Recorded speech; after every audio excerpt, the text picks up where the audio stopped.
Couple weeks, it's time to go fly. The U.S. Space Shuttles are the fastest reusable manned vehicles ever built. Only the single-shot moon rockets were speedier, but the last Space Shuttle flight is scheduled for this year. When Atlantis completes its final trip, it could spell the end of something else too. Mankind's quest for the next fastest thing. Other ultra-fleet people carriers have been grounded in recent years. The supersonic Concorde is gone. So too is the SR-71 Blackbird spy plane, which was even faster than Concorde. With nothing ready to replace them, our species is decelerating, perhaps for the first time in history. Humans' first burst of acceleration came around 1814 with the Puffing Billy steam locomotive. It went 6 miles per hour. That made it one of the first machines ever to go faster than a person walking. Then came Stephenson's rocket. Buster Keaton featured a replica of it in his film Our Hospitality. It was the first practical steam locomotive, designed in England in 1829 by George Stephenson.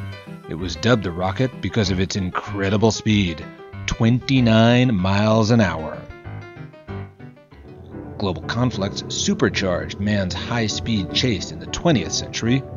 By the end of World War II, military pilots were hurtling at 600 miles an hour in aircraft like the German Messerschmitt Me-163 rocket plane. Over the next 4 decades, the Cold War and the space race catapulted humans past the sound barrier in the X-1 rocket plane, into orbit with the Soviet Vostok rocket, and beyond. In May 1969, the Apollo 10 command module reached nearly 25,000 miles an hour on its return to Earth. That was the highest speed humans have ever reached.